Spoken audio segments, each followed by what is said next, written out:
Hello friends, today I'm going to do a tag that I don't think has any specific name. I found these 20 questions on some video, but then I swapped in like 7 questions, changed a few others. So I'm just going to call it 20 bookish questions, and I think that they will serve as fertile ground for productive and interesting conversation. So without further ado, let's dig into the prompts. Now the first question definitely pertains more to genre fiction like detective, sci-fi, fantasy than it does to the typical kinds of books that I read, but I still have an answer, and the question is, how many books is too many books in a series? For me, I feel like trilogy is where things should end. Once you start going past 3 books, it gets extreme. Now, the exceptions that I'm thinking of, definitely in the kind of side of books that I read, are Proust, In Search of Lost Time, which is 6 books. I've yet to read it, but I definitely plan to.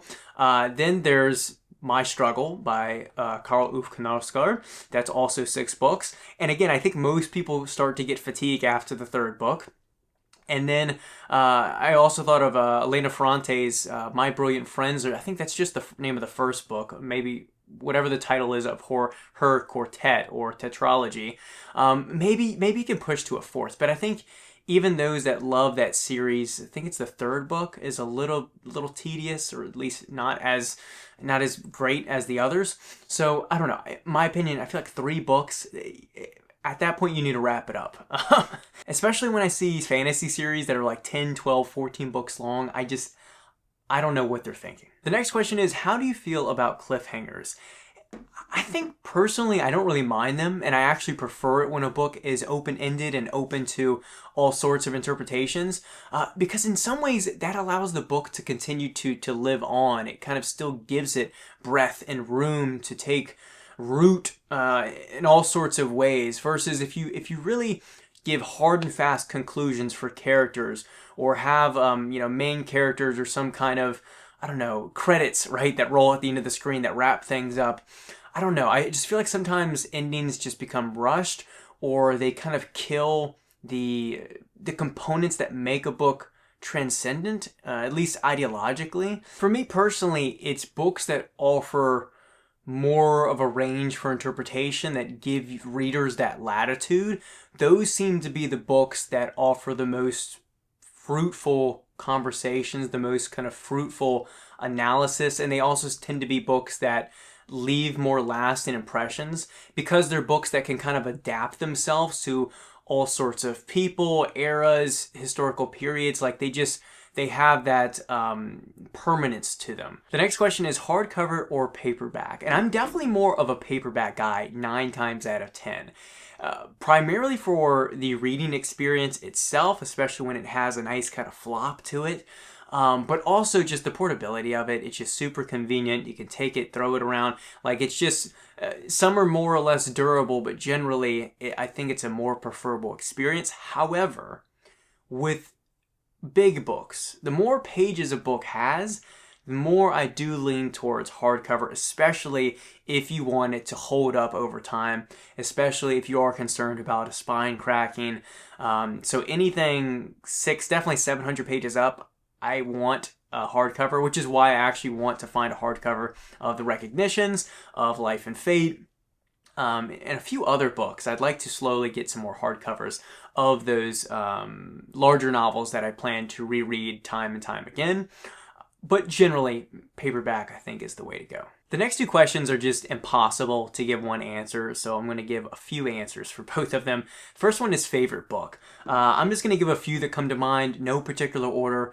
Oblomov by Ivan Goncharov, The Brothers Karamazov by Dostoevsky, War and Peace by Leo Tolstoy, moving away from the Russians, The Recognitions by William Gaddis. It is a novel I've just been unable to kind of get off my mind. It's continued to just poke at me in my memory of reading it, and it's a novel that I don't know. I don't think it was the most enjoyable experience. In fact, it wasn't compared to some of the other ones I just mentioned.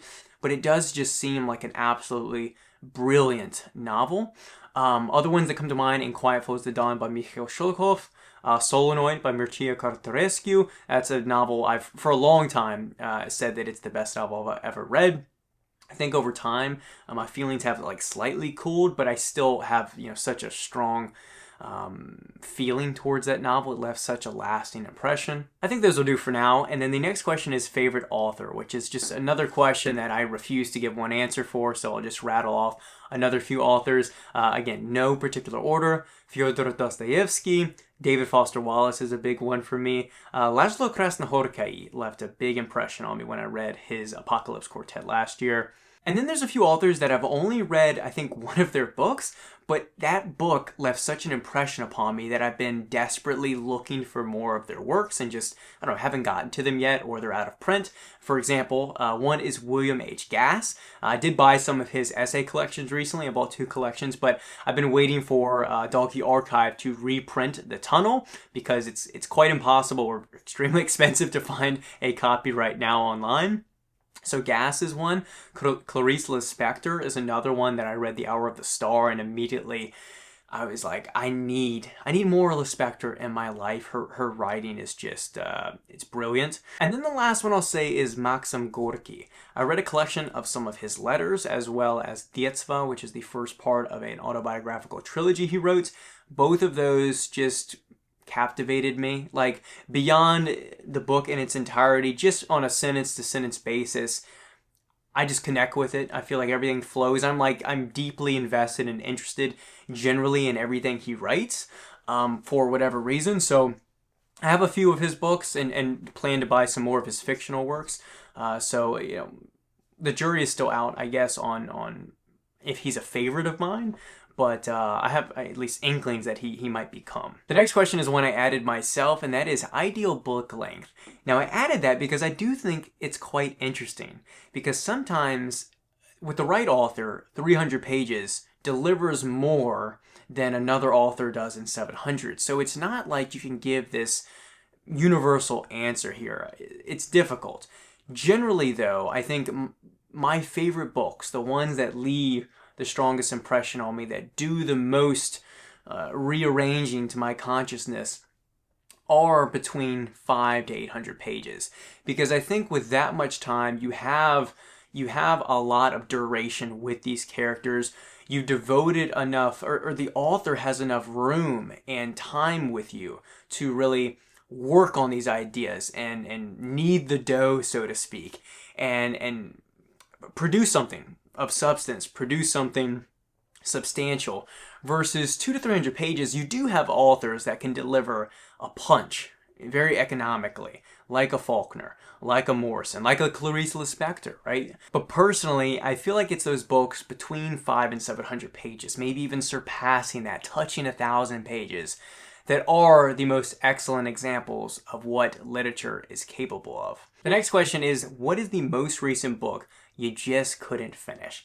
Now, I don't DNF books that often. I'd say there's a handful of books per year that I DNF. And the one I just couldn't finish, I was kind of surprised about it too. I still feel a little bad about it. But it's The Bridge on the Drina by Ivo Andrić. I might be pronouncing that wrong. This book just didn't work for me. It started off pretty interesting, and the entire novel centers around this bridge, and it kind of brings you along different historical events, periods. It all centers around the bridge. It almost personifies the bridge as a place of humanity's progression, regression, pain, suffering, joy, all these things. But I just found it to be dull and tedious, and I got about halfway in and I still felt the same way, and I was staring down another 100 pages, which isn't that long, but the font size was quite small too, and I don't know. I just couldn't finish it. I still have the copy, so maybe I'll crack back into it, see if I change my mind. But yeah, that book, and I think it's a Nobel Prize winning book, or something like that, some prestigious award, but it didn't earn the Brock Award, I guess. Next is a book you're currently reading, and as many of you know, I like to read 2 books at a time, so I will show you both of them. The first one is Needle's Eye by Wisław Myśliwski. I apologize to you Poles for that pronunciation, but this book has been incredibly interesting, a very unique reading experience, and honestly the first 100 pages I was completely enamored with this story. It's cooled down a little bit, but I am still very optimistic on what this book is going to deliver. It's going to be published in 2 weeks from today, so probably by the time that you guys see this video, it will be out or almost be out, and I'll have a written review posted somewhere on my Substack. Now, what's made this book such a unique and jarring experience is its lack of clear, definitive characters, along with its use of narration, time, etc. Now, to give a little bit more detail there, at least through 50% of this book, there are no clear use of names. It's just mother, boy, brother, uncle, things like that. And there's also this very fluid use of narration where the story opens with a younger man who runs into this elderly man on this stairway. And after talking for a bit, the older man falls down and dies. But once the narration then shifts towards a brief police interrogation as they're asking, has this guy witnessed this old man die here on the stairs, then the narration kind of breaks off and becomes fused and blended with all sorts of recollections and flashbacks and memories. And even the narrator himself, sometimes when he's speaking in first person, he's old. Other times he's young. Sometimes he's kind of behaving, acting, or appearing in a certain manner, sometimes another.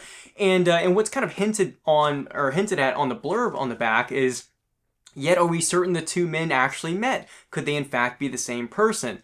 Does each of us live only one life? So there's a lot of things being toyed with by the author here that I don't really have enough answers right now to give you any I don't know, hard fast take, basically. But it's been a very provocative and stimulating read, I will say, and it's made a great impression on me so far. So we'll see. And then the other book I've been reading along with my book club is Demons by Dostoevsky. Now, this is a reread for me. I first read this novel, I want to say, about 2.5 years ago, and it absolutely blew me away, especially the ending. If for those of you that have read this book, you know how furious, dark, and just purely shocking the ending is. And I just knew I needed to come back to this later on because there was so much context, historical, political, even philosophical context that is contained in this novel. I think in my opinion, it's Dostoevsky's hardest novel, this or The Brothers Karamazov, but this has been great to reread.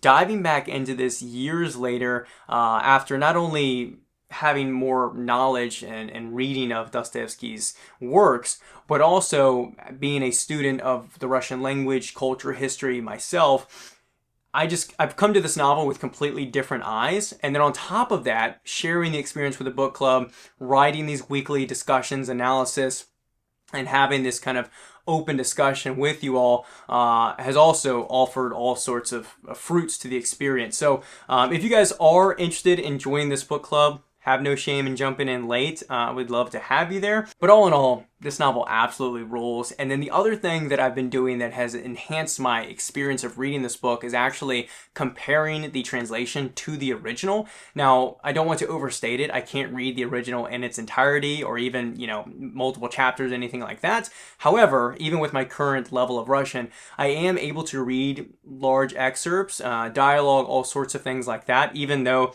Dostoevsky, along with other authors like Pushkin, Gogol, use some outdated or obsolete language. A lot of it is accessible to me, which has also been interesting to compare different sections, how it's translated, all of that. But yeah, great, just a masterpiece. The next question is, last book you've recommended to someone. Now, I sort of recommend books to you guys in every video, but in real life, in person even, the last book I recommended was actually to Matt over at Colossum Books. We were shopping together in Nashville when I was driving through, and I saw a copy of The 12 Chairs by Ilya Ilf and Yevgeny Petrov, which is a just incredible Soviet comedy. Both the book itself and the movie adaptations are great as well. And I placed it in his hand. I was describing it to him. He took my word for it, picked it up. I don't think he's read it yet because I think he would let me know or probably share it on the channel. But I'm excited to see what he thinks of it. I think it'll be a delightful and just generally enjoyable experience. So that would be the last book I recommended to someone.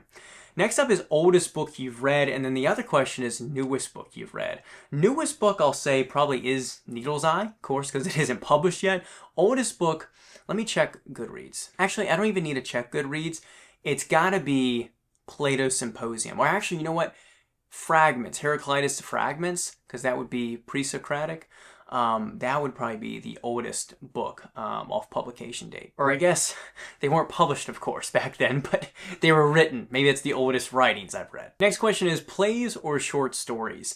Now, unfortunately, I haven't really read that many plays. I read a collection of Chekhov's plays, which were phenomenal. I loved pretty much every single one in that collection, so I definitely plan to read more. And I have read Waiting for Godot, but I haven't read anything else from Beckett, although I hear his name recommended a lot. People tend to really love Beckett from what I know. Obviously, Shakespeare's out there, which, again, I'll take the shame. I haven't read any Shakespeare. I've read bits, as we all do, in high school, in American high school, but I haven't read any play in its entirety. So I feel like this isn't going to be an unfair answer, but I'm going to lean towards short stories. Plays are also difficult because although you have them in the written form, plays are meant to be performed, right? They're supposed to be on the stage, and they're an art that's better expressed visually along with, what is written in the script and all of that. So a little bit unfair there, but I am a sucker for short stories. I love short story collections. The next question is buying books or borrowing books. This kind of, for me, is a question of do you use your library or not? I personally don't, and it's not because I don't like libraries, I don't see the utility of them. Of course I do. But for me, because I buy 90% of what I buy, if not 95%, are used books, typically they're for very cheap, dirt cheap prices, anywhere from $2 to at most $10 for a book. And if I'm only buying a few at a time, like I can get 3, 4, 6 books for the price of one new. It's not a big investment for me. So I personally, even if I can get a used copy, or a lot of times with classics, you can just find them for free online. I could send it to my Kindle. Even in circumstances like that, I like owning it. I like having my hands on it. Maybe it's vain or just a collector's mindset. I don't know. But I don't know. I'd rather buy it, and then if I don't like it or I want to give it to somebody or trade it in or put it in a free little library, I'll do that. It's not about getting my money back or anything like that. But I would just rather own it. I don't know. That's just me. The next question might get me in a little bit of hot water. Not really, but a book you dislike that everyone else seems to love. The one that comes to mind, I'll just pick this one because it does apply, and there's a movie coming out soon about it. Wuthering Heights. I could care less about Wuthering Heights.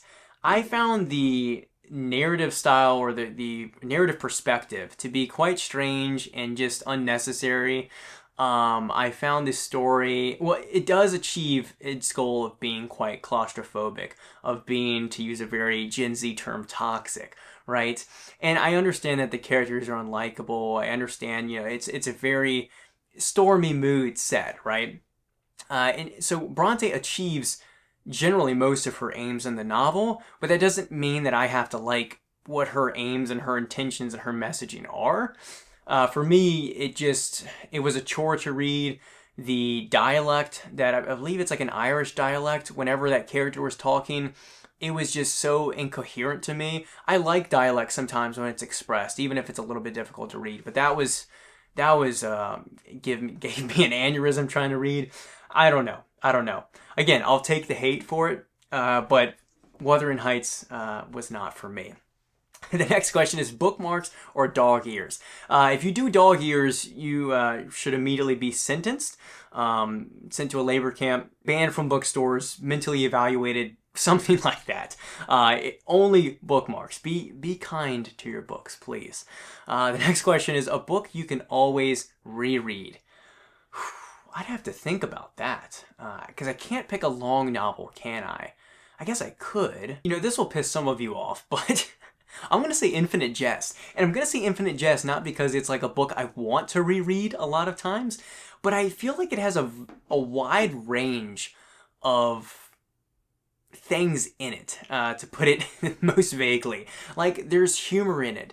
There's disturbing scenes. There's navel gazing and excessive philosophical musing that is music to my ears at times. There are very strange, enigmatic, distinct characters in that. You're following sort of three plots at the same time. Like there's a lot of range in that novel, honestly. You're getting kind of different voices and dialects as well. Like, I like that answer. I like that answer. The next question is, can you read while hearing music? Yes and no. This is something that actually bothers my wife a lot because I generally can't read or focus if there's a lot of background music. Now, the paradox there, if paradox is maybe the right word, is I either need a loud enough music that it's like consistent and it's loud and it's steady, or I need nothing at all. If the volume is like kind of inconsistent and changing, it's too distracting. For example, if I'm on an airplane and people are talking in the distance, it's fine. If they're talking right in front of me, I kind of am picking up on the conversation and what's being said too much because it's too clear. And so I end up getting distracted. It's kind of the same deal with a coffee shop. Like, there is a lot of hustle and bustle of a coffee shop, but it generally remains at like a moderate, steady, consistent volume level. So I actually don't mind that. But I don't know. I'm still generally someone who's going to avoid as many distractions as possible, both visually and audibly. So give me a quiet reading place all day. Next, one POV or multiple POVs? I generally like one. The more POVs, naturally, the more complex. But some of the books I love are multiple perspective. Infinite Jest, Recognitions, Life and Fate, War and Peace. Although I guess War and Peace is third person, right? So that's still one point of view. But I guess you're kind of following different characters at a time. I think I'll say one. I think I'll say one POV is probably my preferred. But I don't really have strong feelings on that one. Do you read a book in one sitting or over multiple days? I don't think there's been any book I've read in one sitting. There's been a few books maybe I've read in one day. Definitely a few books that I've read in 2 days. I've read many books over 3 or 4 days, but generally, if we're talking like a legitimate novella or novel, I've never read a book in one day. So I guess my answer here is over multiple days. And then the last one is just to tag people. So I am going to leave some channels down in the description below. Maybe they'll see it, maybe they'll do it, maybe not, but definitely check them out as well. As always, I'd love to hear your thoughts as well on any of these questions, so let me know in the comment section down below. Like the video if you enjoyed it, subscribe for more content, and I will see you all in the next one.